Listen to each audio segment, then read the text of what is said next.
here are the battlegrounds to kick off the draft phase. And we're looking at Brax's Holdout for Team Dignitas, Dragonshire for Luna Meow, and we're going to Towers of Doom. What jumps out to you, Trixler, for Team Dignitas for Towers? Towers of Doom, a battleground that we see pretty often in Europe. We are very familiar with this battleground. I would say Tomb of the Spider Queen, Infernal Shrines, and then probably Towers of Doom, the top 3 battlegrounds that you're going to see pretty often in Europe. So I'm expecting a lot of poke coming in, or even if we really wanted something crazy, Abathur is something that we've seen from Dignitas in the past. And as you kind of brought up before, is it possible to be able to hide those strategies? And Jayhal referring to the idea of kind of bringing it back. I think, you know, the phrasing that for a lot of players that they kind of stick to is cookie cutter, right? Like one of those very, you know, everybody knows these famous synergies kind of work. You know, way in the past, it was like those Sonya Jaina's, and you run those exact same comps over and over again. Right now, it's kind of that Garrosh Malfurion. Everybody looks at that and goes, you're drafting the same thing everybody else is. It's pretty strong. It's not too much in any area. And that kind of drafting style is exactly what I expect for Dig, other than, you know, again, referring back to that Stitches, which, keep in mind, on Towers of Doom is a phenomenal pick. That was the first thing I think of when Dig's going there. It goes, go to your old cookie cutters, which means we're getting ourselves a Stitches. I will say, Abathur is one of those heroes that probably is the, maybe I don't need to pick this because I want to try and pick it up later. I think that would be like the one type of hero that you can stay away from. And the Tracer, of course, as I alluded to, Poik's Tracer is insanely good, so they want to take that off the board. Genji, which means that Maiev, Garrosh, and Malfurion are all going to get let through, and I imagine we'll see some combination of those heroes between these first 2 picks, the first 3 picks here for both teams. So Luna Meow right now needs to decide which of those 3 do they not want to face off against, because those are heroes that can get picked up by Dignitas as the 1 and 2 slot. Malfurion's been the go-to for Dignitas for weeks now. So if they want to take that away, that could be their choice, but they decide to stay with a front line as they move straight into the Garrosh. Malfurion Maiev seems pretty appealing here. They might opt to get an early damage dealer. You know, there's obviously some teams that have been doing that lately. Malfurion, I think it'd be really hard-pressed not to have Malfurion in this one, too. I agree, and that's not only for the same, you know, thinking about the strategy we're just talking about, everybody goes, right now, Dignitas has prioritized Malfurion as the top pick, so why would you adjust anything, you know, other than that? If fluctuating is just either going with a very niche composition, which again, maybe shows a little bit more than you would like to, so I can't help but feel like agree. I would like to see him just lock in the Malfurion, and then really, I feel like they don't have to go with a, you know, a very standard pick in any direction. There we get the objective Maiev. And again, this is now looking at, and you go, wouldn't majority of teams pick that exactly in that slot? So 0 information given up after that rotation. Well, Luna Meow, you know, I'm going through the drafts, and I'm trying to see where things might be shored up a little bit. And I can't help but focus on the offlaner. There's a lot of Thrall, a lot of Sonya, and depending on the draft, there doesn't seem to be that secondary initiator, that secondary setup. I look at Thrall more as an assassin. Yes, he has some initiation tactics, but it's not the consistent style that you would get from something like a Blaze, something like a Leoric. And even Leoric is way down the list, but the Blaze is not a priority for them in a lot of drafts. And I feel like Garrosh is great, but they tend to rely a lot on the Garrosh for that initiation. If you're looking for initiation, though, I guess you could go look at your supports. Very few of those have quite the type of initiation that Decker does, so we'll see if that can complement the front line of Garrosh. And then we got the fall set too. So what's interesting for me about Luna Meow is they don't seem to be really following a pattern too much in a lot of their battlegrounds. I feel like their openings are usually, all right, we get Garrosh and get Maiev, and then we just switch up our bottom 4. This is completely different from them. Last time we saw them play, it was Ariel Hanzo. We've seen Dahaka into a Li Ming. So it kind of feels like they are actually adapting more than I anticipated here. So at least they get a global on this battleground, and we also get some counter momentum, which will be helpful against the Maiev with that stay a while, listen, as you just mentioned. They do have counter momentum, but I can't help but feel like they also have a very, very safe and not a complimentary sense, you know, fragile, kind of want to sit back and like have the fight in their own manner. Fall set with the disengage. Same with, you know, Decker Kane, unless he gets like a flank opening with stay a while and listen. And you already have Maiev on the side of the Team Dignitas. Also keep in mind that if you don't ban out of Medivh, there's an opportunity just to go in and try and like one-shot if you wanted to do that. But what I'm trying to say is they're very susceptible to just being in your face and one-shotting you. And let's be real here, if you were the underdog of those type of situations, do you really want to pick a composition that's asking for ideal setup? And do you have the control? And that's what I feel like Luna Meow is trying to do right now. So I agree. I like that we see fluctuation and an adaptation coming out from them, but I also go, that might be too slow and, you know, too difficult to execute. If I'm worried about a Deckard flanking, who flanks the flanker? Dahaka, right? I mean, it's too scary. I mean, Falstad and Deckard on the back line, if I see a Dahaka and I hear that growl coming in, I'm probably terrified because you're going to get isolated, you're going to get grabbed, and I think a lot of that Maiev can engage into that, and you really take care of any type of shutdown, whether it's the Mighty Gust, whether it's the stay a while and listen. I think a lot of that is pretty intimidating if we see the Dahaka on there, who we know a global on Towers of Doom is incredibly strong, and, well, it's Wubby. Trying to think of what we're going to get from JPL. I think it's Stitches. I would really like it. Exactly. Like, you sit there and think, what does JPL want to play here? And I know if JPL could have his way, he probably would go straight into Stitches. Other options are Johanna, helpful against Garrosh to a degree. You also can move into ETC. But I feel like Stitches is a pick. Like, I want it, actually, kind of. I'm it's really good into Deckard Falstad on that slow and steady, like I was talking about. When they want to sit there and posture, that leads to usually a 32-second fight, which that means double the hook opportunities, ladies and gentlemen. And, you know, they end up going with, again, flanking the flanker, and then also, you know, hard initiation, which is, again, from beginning and when we saw the Falstad Deckard, what I was trying to highlight is they are going to kind of get dove on and see a lot of initiation. And from beginning and Dignitas has that. And I don't think that they are choked hard enough within the damage source on that last pick to really be, you know, concerned. I love the Murden pickup, and it makes me wonder, will Falstad, will we see a different style build? We've seen a little bit of Mage Stead here recently, and going up against that much melee, we might see something a little bit differently. Murden has risen in priority a lot at this tournament, and during the league play, this was actually JPL's most played hero, not by much. It was 9 games played. He was 8-1 on that hero, so definitely something that we've known JPL to run. If there was ever a hero or a player in any tournament, I would say that JPL, like, I would never question any hero that he ever picks. As a warrior player. He's as cool as a cucumber. That is for sure. Like he's that good. Well, 4th and 5th hit coming in here for Luna Meow. Sergeant Hammer. Baby. And a Thrall.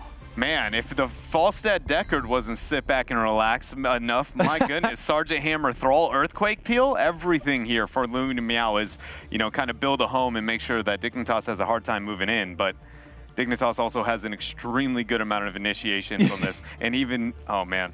Can we talk about why Hammer, look, we've seen Hammer picked into Garrosh a couple of times now. Yeah. Right? It's because at level 4 you have the self-cleanse, and then you also have an ability that just knocks people back. Every time they start to come in, it's just like, no thanks. It's just like, it's not going to happen. Maiev and Murden are not, they don't function the same way. They don't have to walk in. They have abilities that can get them in a little bit easier. Is this Hanzo for a final pick? Li Ming. Li Ming has been doing... That explains the Chromie ban, by the way, sorry. Yeah, it definitely helps with the Chromie ban. Li Ming's been doing really well in this tournament so far with her win rate. I believe something like 80-something% or 70-something%. Both are good numbers. 63, so not quite as high, but still good. It's like Twitch chat. Yeah. She's not a Malfurion level. 71% coming in today is... I mean... For the most do I need to put a list of reasons as to why I think that would probably be? Because we are well aware. If you've been watching MSB for the past few days, I think you've heard a few good things about the old man. Well, maybe about Deckard King too. We've got a couple old man supports now. All right, but for reals, what are we thinking about this draft? Obviously, some stuff coming in at the end. The Hammer synergies with Garrosh for that composition. Hammer's weird for me. I don't know about you guys, but like I look at Hammer and I'm like, either God tier pick or it falls apart kind of pick. And I feel like she has enough protection here to be actually pretty solid. I would agree. I actually really like the fact that we see, you know, Sergeant Hammer plus Garrosh is actually amazing. Garrosh has a ridiculous amount of pill opportunities, not only with the throwaway, but the repositioning opportunities for the Sergeant Hammer within the fray. So I agree with you. Like when I look at this comp, I actually really appreciate some of the thought put into it by Luna Meow. But again, with skill class, and more importantly, this composition plays reactionary once they set up. I really have a hard time, again, being in the underdog and being reactionary to a team as skilled as Dignitas. I wanted them to be the initiator and maybe dig with the Hammer comp. So then you're predicting Team Dignitas to take it? There you go. Trixler? Dig. All day, every day. I went 0-2 in the last series, so I'm trying to go 0-3. It's got to be Dignitas. Everything about their draft and their playstyle against this team, it's Dignitas. I got to go with the cookie cutter as well. Team Dignitas for me. But what are you guys feeling? Do you see something that we don't in Luna Meow? Not so much, but maybe they shall prove us wrong. You can always continue to cast your vote throughout this series. We'll check back in with the next draft. Let's check in now with our commentators. Hey guys, you get a Sergeant Hammer. Are you pumped? Definitely pumped for the Hammer here, and also to see how Dignitas performs after I just had to witness Fnatic getting beaten to a pulp. I'm ready for a little bit of European action. Skimmy? Yeah, I mean, we've got comfort picks now for Dignitas. After what we saw comfort picks coming out of Fnatic, I want to see some European pride. We'll enjoy it, boys. Well, we're ready for it, and as Gilly said, we have a Sergeant in the house, so it's Hammer time. Muradin on one side, Sergeant Hammer on the other. I'm ready for this. I'm definitely ready for this one. It's going to be a battle of the minor regions up against the European powerhouses, and that's who we're going to start off with. On the left-hand side, it is none other than Dignitas, led here by Maiev, which is being played here by Snitch, Zelia on Malfurion, JPL on Muradin, Wooby on Dahaka, and Boik on Liming. And over to the right side of the map, Luna Meow playing with Virgil on Garrosh, KT4 on Falstaff came on the card. We have Buyu on Sergeant Hammer and Garnet Devil on Thrall. How interesting not to see KT4 and his covered Garrosh. He's deciding to switch this around. It almost is a little bit reminiscent of what we saw earlier today between Mind Freak and Genji. Look, we're up against the powerhouse. Let's just flex it. Let's have some fun. And let's bow out of this tournament gracefully. Well, they're definitely going to try and take at least Dignitas down here, but of course, for Dig, this is going to be a match where they are in the role of the favorite. They're supposed to take this series with a 2-0. They're up against the Hammer composition. And it starts off with JPL being heavily attacked here, but a nice and quick jump by him brings him at least out of that spot. We are going to see at level 1 here for the files. We're going to see Wingman. So that's all about looking to try and control those mercenaries. But not only that, generally speaking, you're looking to try and prioritize the lightning rod. That means you have 1v1 potential. I'm thinking Maiev, I'm thinking Muradin. They jump in your face and you should be able to get some shields and get some damage to punish them deeply. Speaking of that, Virgil's got a lot of punishment, but Kim has got the support to ensure that he survives. Now the turnaround potential is there with a scroll of ceiling. And Maiev, it's going to be Snitch that falls down for first blood here. Yeah, Luna Meow with a kill here. At first, it looked like Dignitas might be able to make a play here, but especially Deca just coming in with the healing here the entire time very consistently. And then after the Vault of the Wardens was on cooldown already, Snitch just can't get out fast enough. So good damage coming out from the auto attackers here. And yeah, well done by Luna Meow, taking the first kill of the game. Good start for them to get off to game number 1. In this best of 2 series, and I am so looking forward to what we have on the side of Dignitas, especially Poik. I still remember that one-shot combination, the Wave of Force, to allow them all to fall into the combination on Battlefield of Eternity. It was disgusting. It was front rage, or front page. I'm sure there was some rage that happened afterwards, but it was front page on Reddit for a while. Yeah, it was probably both. Engaged attempt here already, but once more Virgil with a peel here. And Hammer in a decent spot, but in comes JPL and he tries to go for the lockdown. Here comes the root as a follow-up and Virgil is low and he falls. Dignitas answers with a kill of their own. We wrap that one up there. Just look how close Kim was to landing a second healing pot. Literally, as he falls on down, Virgil so hungry on that Garrosh to survive. He's not going to receive that one. And the 1-for-1 trade there, which is going to allow Dignitas to try and get a bit more breathing room. And whenever you look on Wobby, on that Dahaka, you have to be scared. He's so well known for this hero. Yeah, and at this point now we have, when we're looking at Sergeant Hammer, Ambush taken as the level 1 talent. And on level 4 going into Siege Tactics. And that's something that's definitely going to help the survivability here, of course. So that's what they're currently looking for. Trying to put Hammer into a really good spot and then get the peel through Thrall and Garrosh. The Orc frontline is going to try and play protection. Now what's interesting for me here, Cowdo, is the adaptation of the man I was just speaking about before. Level 4 on Dahaka, you've gone for the Lurking Strain, or Lurker Strain, which is looking to, when you burrow, you come out, you have some stealth, but that's not the major component, at least not for me. In this case here, you get the slow when you pop on up, which really starts to power spike when you reach level 16.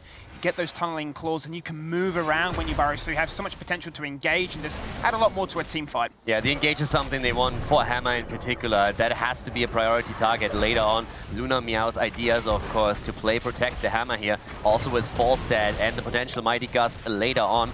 And with Falstad alone, already adjustments here as well as we fight over the first altars of the game. Top right just now channeled by Dahaka as we're still seeing the battle for the bottom. There he is, and Wobby's going to go back to that top lane, looking to carry on soaking here. Dignitas in a 50% lead, if you will, leading into level 7. And Luna Meow now have to play around here. They've been held off by Dignitas. Despite 2 members of Dignitas committing to that top right bell tower, they aren't able to commit here as Luna Meow now setting up around Bowie, who is going to utilize that unstoppable clip. Every time that avatar comes across, he has to be so careful. Nice damage against Kim here, and JPL is now trying to move in once again. The lockdown attempt through Decker. The Scarlet Devil moves in, but he gets eliminated right away. Great moves by Dignitas as they're trying to make it a double, going straight for Garrosh, and the Orcs are both down. As soon as they find that first kill, the wheels start rolling and they just collapse. They get a double kill for their efforts, they get the shrine, they get the punishment, and they are sitting pretty 40-0 on their core.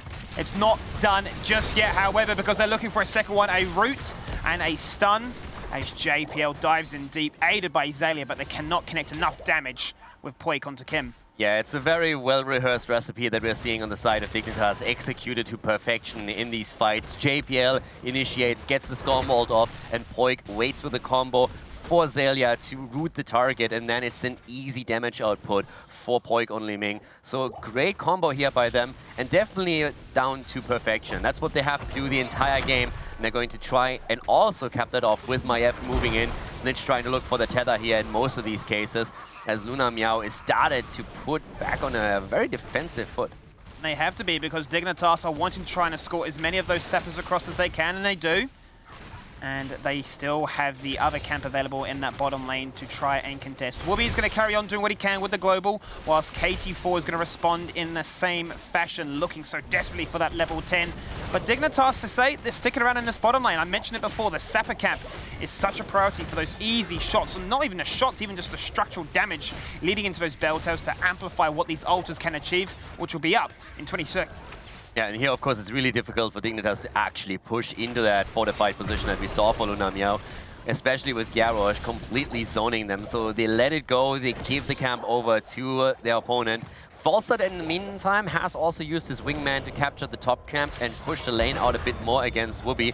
But now that we have the next altar spawning down here at the bottom of the map, this is really showtime. The problem for Luna Meow is that Dignitas is about to hit level 10, which is going to give them a huge edge. So we're not even seeing Luna Meow pushing in too far here. They have to be very cautious here, Luna Meow. They have to run away. JPL is definitely not going to be the one to do that as he jumps in aggressively.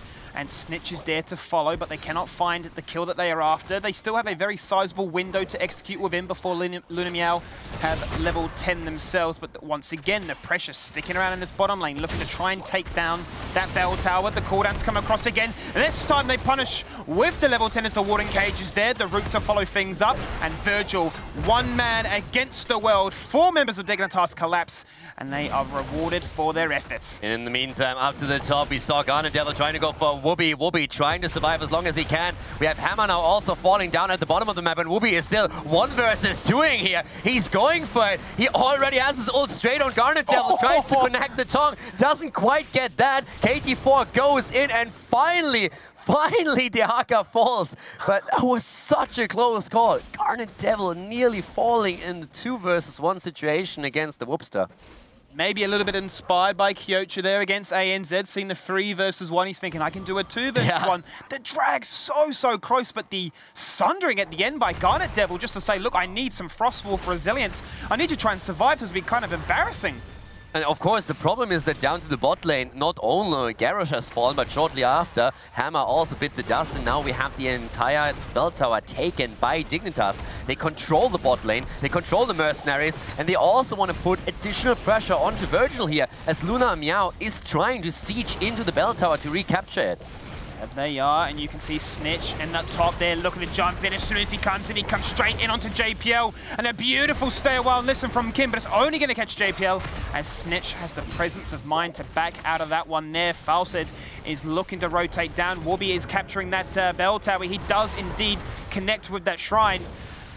And we have Malfurion doing the exact same, so that's another set of shots fired, and we are currently down on Luna Meow being at 14 points on the core.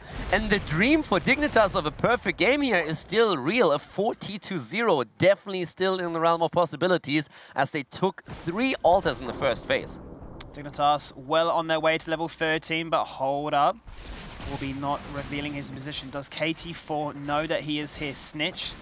He's walking on up. KT4 is still playing aggressive. Whoopi is now going to look for it, but the barrel roll. And this is what I want to talk about completely. It's just a hybrid build that we've seen time and time again. I believe this is the second time that I've witnessed here where you are opening up with the wingman, which would lend itself to a full lightning rod build. But no, he's gone for the wingman. He's gone for the updraft, for the extra range to dodge exactly what we saw there. But then at level 7, sticking with that Hammerang, he wants to get that wave clear. So it's a complete hybrid across auto attack, mage, and bribe. I mean, as the offlaner, he really, really needs to have the boomerang on level 7. It's just one of the best tools where you can especially take those backline minions down quite easily, and that usually helps you to just transition from 2 lanes. Especially if you have to double soak, it's more or less a must-have. But definitely the 4 talent, a very interesting variation here with the extra range and the shield.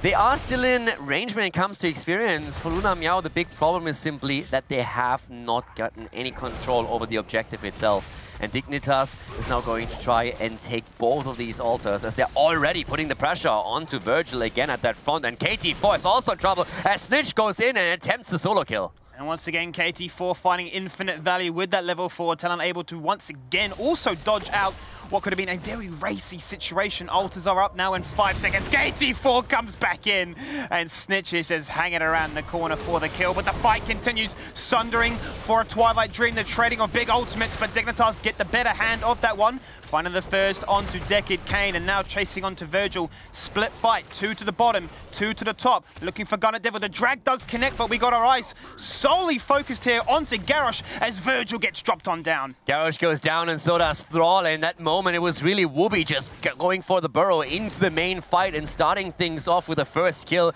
Great performance once again by Dignitas, and they are on both of the altars. That's another 8 shots fired against Luna Meow. And right now, we are looking closer and closer at a potentially perfect game here from Dignitas. The next phase is going to be the triple phase on the map, and there's definitely potential for Dignitas to end the game right then and there. 100%. At that sort of phase of the game, it becomes incredibly hard not only to manipulate, but also just a shot call as to where you want to go. You're far behind in this situation. 2 levels down, and Dignitas well on their way to level 16. So now what are they looking to try and achieve? It's all about splitting up Luna Meow by achieving mercenaries and just full map control. Level 13, Foley Ming going full glass cannon here. It's all about the damage at this point. They are not pulling any punches. We have for Sergeant Hammer also very defensive talents now taken. On 13, the hyper cooling engines are coming in here, so trying to reduce the cooldown on the thrusters a bit. This is definitely Luna Meow realizing that they somehow have to stay alive here, but Dignitas is getting all out aggressive, especially with the talent setup that they're running here. Speaking of aggression, you're going to see there in the stats, Poik with that glass cannon able to emit an extra 10,000 hero damage compared to the highest on Luna Meow. So he's connecting with these arcane orbs, he's connecting with these missiles, and it's all coming down to the setup that Xaylia and JPL are able to offer. Once again, the potential go here. They're trying to go for Garnet Devil. Virgil moves in, trying to zone. Deckard also on the move. The cage is down as Maiev joins the fray. The Gust is, at least for now, pushing Xaylia out of the fight, and Snitch is low. Garnet Devil with a kill attempt, but Xaylia immediately with the Twilight Dream trying to force them back. Garnet Devil is low, runs into tower range 2. Poik trying for the kill, and he gets it with the help of the minions. Fawcett also dying. The double kill for Dignitas, make it a triple. It's all just said and done like that. Dignitas, they get the kills. Arguably, Luna Meow, yes, they are behind in talent tiers, but they had to force a fight. A situation like this, it is checkmate. A perfect game here coming out in game number 1 for Dignitas as they take out Decade Kane for the 1 nail in the coffin. And just like that, 1-0 to start off this series. A 40-0, and A is not alone anymore. Too soon. Is it ever too soon? It's not Opposites Day anymore. Last time we casted it was... It's been a while. I think that's fine. Great play by Dignitas. That was actually really well executed. Luna Meow came in with an idea. They came in with a strategy.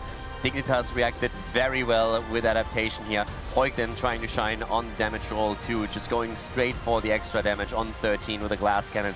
And it worked out really well for them. 13 kills against 2, a very dominant game by them. Yeah, Dignitas, they got the map, they got the heroes that they were after, and they were able to find the execution, which is the biggest thing that we were missing from the previous European series. So when all these factors come into fruition, you have to understand that what? A 14-0 perfect record, that's what you expect to see from a caliber like Dignitas. And of course, our panel will have to say a few more things about the last game, but that was only the first game of the series. It will be back in a bit, but for now, panel, let's see what they have for us. Thank you, guys. You know,